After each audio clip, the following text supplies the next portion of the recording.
Hello, and welcome back to Method Muse, where we talk about science-based manifestation methods and concepts.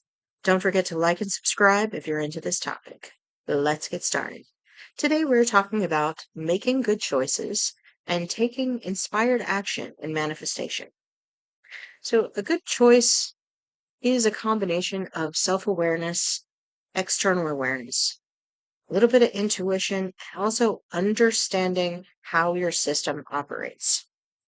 Understanding your goal, understanding what the end result is that you want to experience. So the intuition, a lot of the time, will come from literally your gut. Gut feelings is not just a saying. Our gut has neurons, just like a brain, in it. It is like almost a separate system from the rest of our system, and it communicates with our brain. So it's sending signals back and forth all the time about what's happening within our nervous system and our digestive system and all of the other systems in our body is connected to like pretty much everything. Not absolutely everything, but it sends a lot of information about what our current state is physically. And that lends to our current state emotionally and psychologically. So our mind will instantly start uh, looking for references in memory patterns.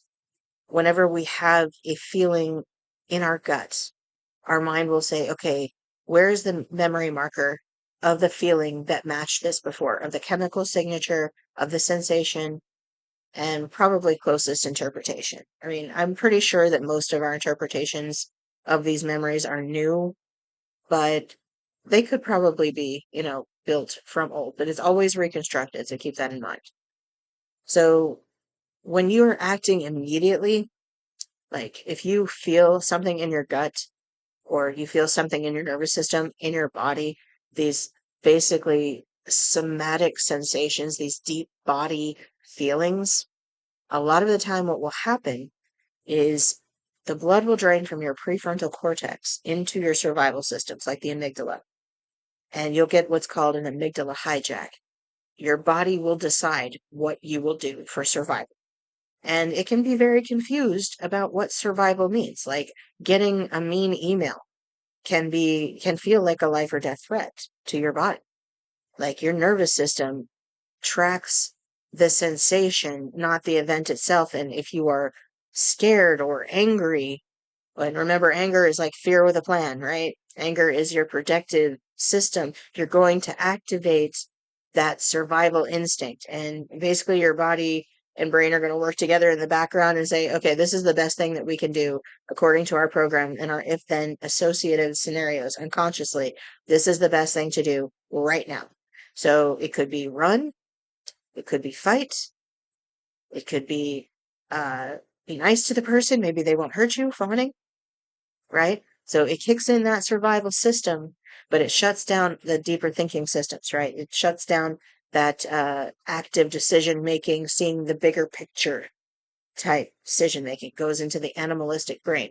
And critical thinking, making good choices and critical thinking, it's very determinant on how much you can view the big picture, how much you can assess all the evidence and not get sucked into that, cognitive tunneling of focusing in on one thing that you feel is either a threat to your survival or a necessity. So when you set an intention and you activate that survival area of your brain by trying to make changes in your identity, which your brain has deemed safe and keeping you alive for the time being, right? You need to activate that it is safe to do so.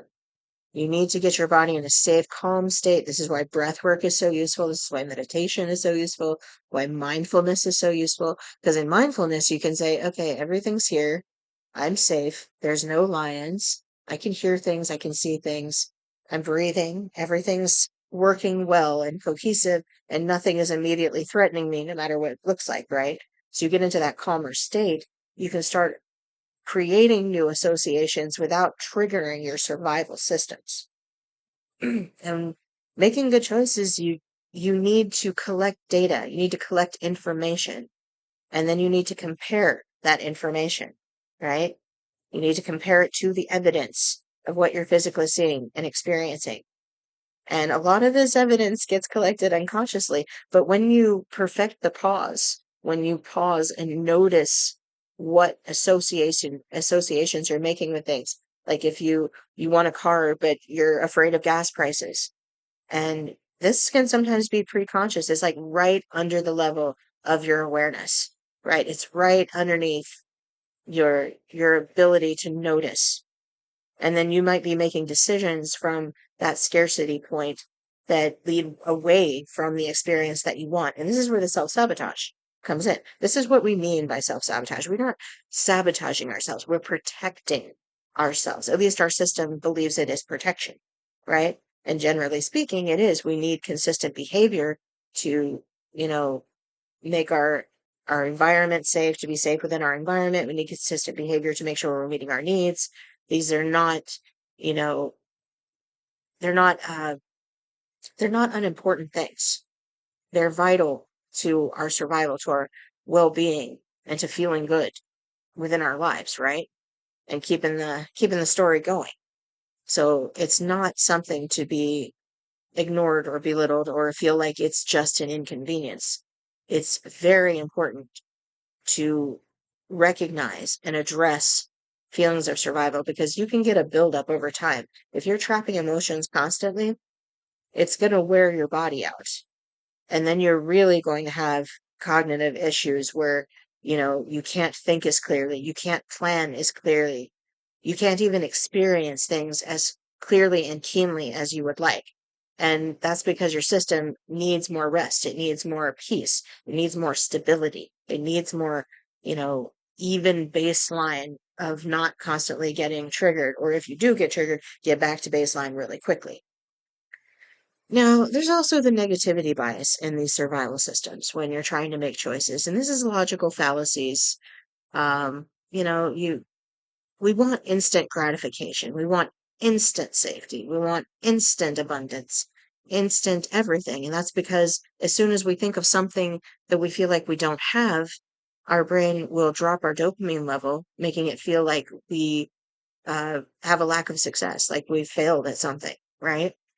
Because it thinks, oh, that if there's something, then it must be immediate. It's still thinking in hunter-gatherer error. It doesn't know that emails are non-threatening, It doesn't know that that bill that's late isn't going to kill you, It doesn't know that.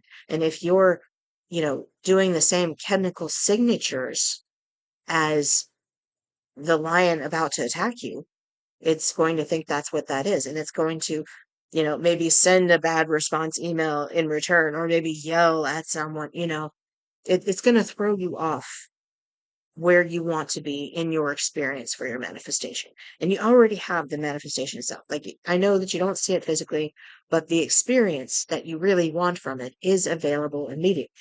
And this is the trap. This is what is like keeping you from making the choices that are going to bring you into that experience, because it kind of shrinks your world down into this, safe bubble. It's bubble world syndrome. You got to have that safe, tiny bubble where you don't feel threatened from the outside, but when you can feel secure within yourself, when you know that you can trust yourself and that you've got your back, and that no matter what decisions you make, because the best laid plans of mice and men often come to naught, right? We do not control reality. We influence our story by changing our perceptions. We're not physically controlling reality in that way. We are working with the system.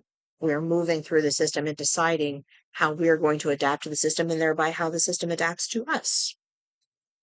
So you don't want to see the negativity as a bad thing. You want to see it as something to be observed. So when you notice that you make a decision that you're not really happy about, or you took an action that was not inspiring, it was a non-inspired action, right? And you don't feel good about it, give yourself some compassion and understanding that you are a highly automated system that, it's very challenging to work with, to change the code, and you're doing a great job.